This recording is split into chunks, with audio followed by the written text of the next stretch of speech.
بسم اللہ الرحمن الرحیم۔ شروع اللہ تبارک و تعالیٰ کے نام سے جو بڑا مہربان نہایت رحم کرنے والا ہے۔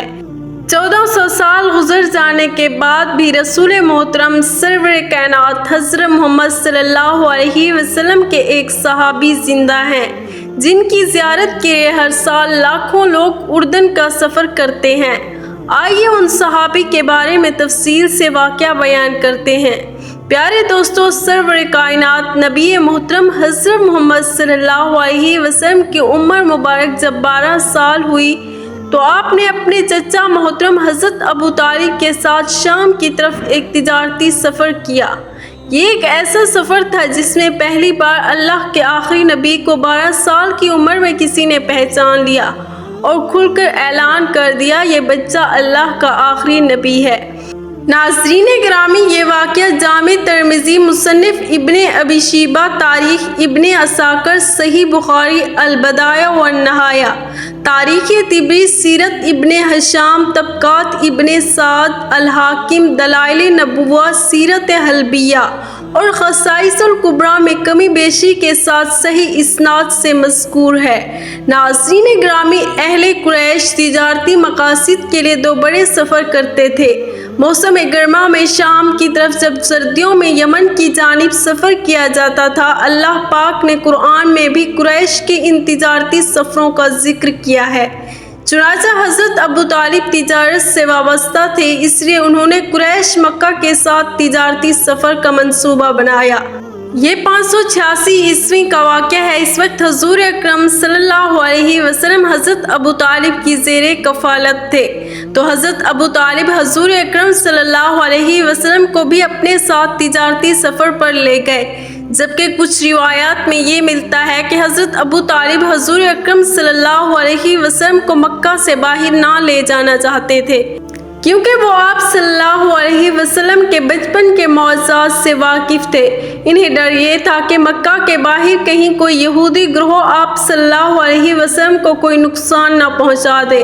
دوسرا، وہ آپ صلی اللہ علیہ وسلم کو سفر کی مشکلات سے دوچار نہ کرنا چاہتے تھے، کیونکہ حضرت ابو طالب حضور اکرم صلی اللہ علیہ وسلم کو بھتیجا کم اور بیٹا زیادہ سمجھتے تھے۔ خیر، نبی کریم صلی اللہ علیہ وسلم کے اصرار کرنے پر حضرت ابو طالب نے آپ کو شریک سفر کیا۔ قریش نے سفر کرنا شروع کیا اور سفر کرتے کرتے یہ قافلہ دمشق کے قریب بصرہ نامی مقام پر پہنچا، جہاں پر ایک گھنا درخت دیکھ کر سخت گرمی کی وجہ سے قافلے والوں نے 6 دیر آرام کرنے کا فیصلہ کیا۔ اس جگہ سے کچھ فاصلے پر ایک گرجا گھر اور عیسائی خانقاہ بھی موجود تھی۔ اس خانقاہ میں کچھ عیسائی راہب ترک دنیا کر کے اللہ کی عبادت کیا کرتے تھے۔ ان عیسائی راہبوں میں سے ایک کا لقب بحیرہ تھا۔ بحیرہ کا اصل نام برجیس یا جرجیس تھا، لیکن اپنے زیادہ علم اور زیادہ عبادت کی وجہ سے اسے بحیرہ کے لقب سے پکارا جاتا تھا۔ بحیرہ اپنی خانقاہ اس قریش کے قافلے کو آتا دیکھ رہا تھا۔ وہ بہت حیران ہوا۔ اس قافلے کے کچھ لوگوں کے ساتھ ساتھ بادل کا ایک ٹکڑا چل رہا تھا۔ جس طرف وہ مڑتے تو بادل کا ٹکڑا اسی طرف مڑ کر ان پر اپنی چھاؤں کر دیتا۔ اب جب یہ قافلے والے اس درخت کے نیچے ستانے کے لیے رکے تو بحیرہ نے دوسرے راہبوں کو کہا کہ اس قافلے کے لوگوں کو کھانے پر بلایا جائے۔ ایک روایت کے مطابق جب یہ قافلے والے اتر کر درخت کے سائے میں بیٹھنا شروع ہوئے تو نبی کریم صلی اللہ علیہ وسلم، چونکہ عمر مبارک میں سب سے چھوٹے تھے، چنانچہ آپ صلی اللہ علیہ وسلم نے انتظار فرمایا کہ پہلے بڑے بیٹھ جائیں، پھر آپ صلی اللہ علیہ وسلم کہیں تشریف فرما ہوں گے۔ سایہ کم تھا اور جگہ بھی، لیکن پھر بھی اس درخت کی شاخیں پھیلی اور آپ صلی اللہ علیہ وسلم اپنا سایہ کر دیا۔ بحیرہ راہب نے دیکھا تو وہ حیران ہوا کہ کیسے اس درخت کی شاخیں پھیل گئی۔ جب بحیرہ کا بھیجا ہوا قاصد قریش کے قافلے میں پہنچا اور بتایا کہ سارے قافلے کی آج رات ہمارے گرجے میں دعوت ہے، تو قریش مکہ خوش ہوئے، جبکہ بعض سوچنے لگے ہم تو ہر سال اس قافلے میں آتے ہیں، لیکن پہلے کبھی ہماری دعوت نہیں کی گئی۔ ناظرین گرامی، روایات میں آتا ہے بحیرہ انجیل اور تورات کا بہت بڑا عالم تھا۔ اس نے مقدس کتابوں اور صحیفوں میں آخری نبی کی آمد کے بارے میں پڑھ رکھا تھا۔ اس کا مقصد اس تجارتی شاہراہ پر بیٹھنے کا بھی یہی تھا کہ وہ جان چکا تھا کہ اللہ کے آخری نبی کا گزر اس شاہراہ سے ہوگا۔ خیر، اہل قریش نے حضرت محمد صلی اللہ علیہ وسلم 2 اور لوگوں کو سامان کے پاس چھوڑ کر دعوت کھانے کے لیے عبادت خانے پہنچ گئے۔ بحیرہ چونکہ بہت بڑا عالم تھا، وہ آخری نبی کی نشانیاں بھی جانتا تھا، اس لیے ان نشانیوں کو دیکھنے کے لیے اس نے جب دعوت شروع کی تو اپنے خدام کو کہا، ان سب لوگوں کے آگے کھانا میں خود رکھوں گا۔ چنانچہ بحیرہ نے خود سب کو کھانا کھلایا۔ بہت حیران ہوا، ان سب میں وہ بندہ نہیں ہے جس کو وہ تلاش کر رہا ہے۔ جب سب کھانا کھا چکے تو اس نے قریش سے کہا، کیا تم میں سے کوئی ایسا بچ گیا جس نے ابھی کھانا نہ کھایا ہو؟ وہ کہنے لگے، ہاں، محمد صلی اللہ علیہ وسلم اور 2 اور لوگ جو سامان کی حفاظت کر رہے ہیں وہ رہتے ہیں۔ چنانچہ 3 لوگ یہاں سے گئے۔ پھر نبی مکرم صلی اللہ علیہ وسلم بھی بحیرہ کی عبادت گاہ میں داخل ہوئے۔ ناظرین گرامی، یہ یاد رکھیے، اس وقت حضرت محمد صلی اللہ علیہ وسلم کی عمر مبارک 12 سال تھی۔ جیسے ہی آپ عبادت گاہ میں داخل ہوئے تو بحیرہ نے محسوس کیا کہ عبادت گاہ میں ایک انتہائی اچھی خوشبو پھیل گئی ہے۔ اب بحیرہ راہب کی تمام تر توجہ یہ 12 سال کا بچہ بن چکا تھا۔ اہل قریش لات اور عزا کے نام سے کھانا کھانا شروع کرتے تھے، جبکہ اس بچے نے کھانا کھانے سے پہلے لات اور عزا کا نام نہ لیا تھا۔ اس کے بعد بحیرہ نے دیکھا کہ اہل قریش بات بات پر لات اور عزا کی قسمیں کھا رہے تھے، جبکہ حضور پاک صلی اللہ علیہ وسلم خاموش تھے۔ بحیرہ کو آپ صلی اللہ علیہ وسلم کی ذات مبارک میں نبوت کے شواہد نظر آ رہے تھے، لیکن وہ پہلے آپ صلی اللہ علیہ وسلم سے کچھ سوالات کرنا چاہتا تھا تاکہ اس کا یقین تکمیل کو پہنچ جائے۔ بحیرہ نے نبی کریم صلی اللہ علیہ وسلم سے کہا کہ میں تمہیں لات اور عزا کی قسم دیتا ہوں کہ میں جو پوچھوں گا اس کا صحیح جواب دینا۔ اس پر حضور پاک صلی اللہ علیہ وسلم نے فرمایا کہ میرے سامنے لات اور عزا کا نام مت دے، مجھے جتنی شدید نفرت ان سے ہے کسی اور چیز سے نہیں۔ یہ بحیرہ کے لیے ایک اور مضبوط دلیل تھی کہ بت پرست معاشرے میں آنکھ کھولنے والے اس بتوں سے کس قدر نفرت ہے، جیسے ہی حضرت ابراہیم رضی اللہ تعالیٰ عنہ کو تھی۔ پھر بحیرہ نے حضور پاک صلی اللہ علیہ وسلم کی ان کی نیند اور خوابوں کے بارے میں کچھ سوالات کیے۔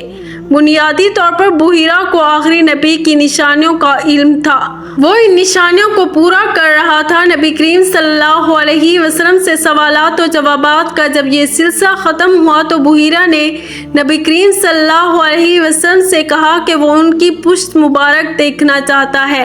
حضور پاک صلی اللہ علیہ وسلم نے اس کی اجازت دے دی۔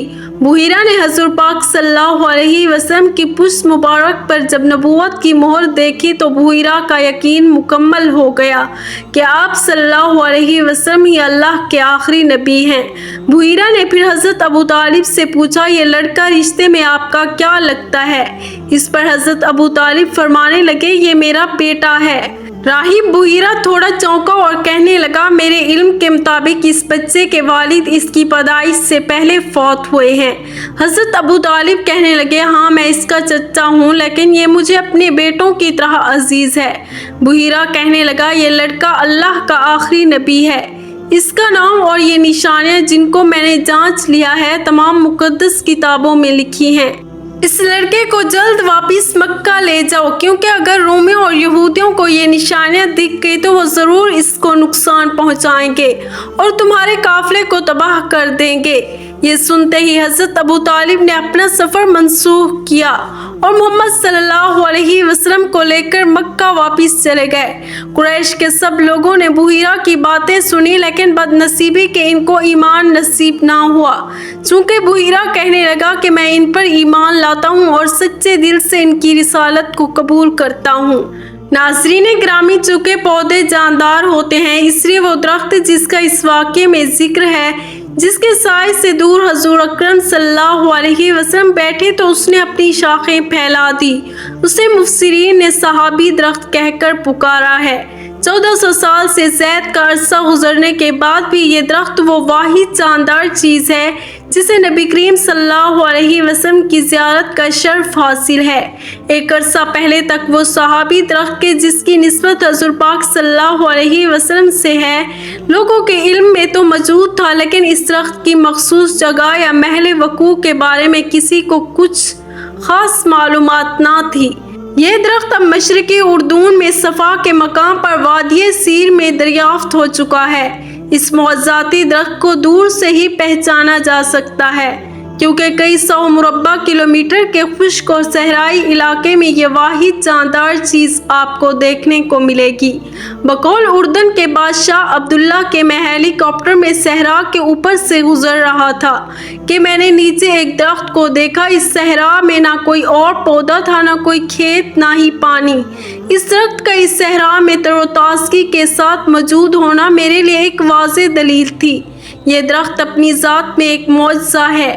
ناظرین گرامی، اس صحابی درخت کے سائے میں نبی کریم صلی اللہ علیہ وسلم زیادہ دیر تو نہ بیٹھے تھے، لیکن اس درخت کا حضور پاک صلی اللہ علیہ وسلم کو سایہ فراہم کرنا اور جھک جانا اللہ کو اتنا پسند آیا کہ اس درخت کو رہتی دنیا تک کے لیے ایک معجزے کے طور پر محفوظ فرما دیا ہے۔ اردن کی حکومت نے بڑی محنت کر کے اس تجارتی شاہراہ کے آثار بھی دریافت کر لیے ہیں، جس پر آج سے 1400 سال پہلے اہل قریش کے تجارتی قافلے شام کی طرف سفر کیا کرتے تھے۔ یہ شاہراہ اس صحابی درخت سے کچھ فاصلے پر موجود ہے۔ مشرقی اردن میں درخت دیکھنے کے لیے ہزاروں مسلمان ہر سال اردن جاتے ہیں۔ اللہ کریم سے دعا ہے کہ مجھے اور اس ویڈیو کو دیکھنے والے ہر فرد کو اس صحابی درخت مدینہ و مکہ اور تمام مقدس مقامات کی زیارت نصیب فرمائے، آمین۔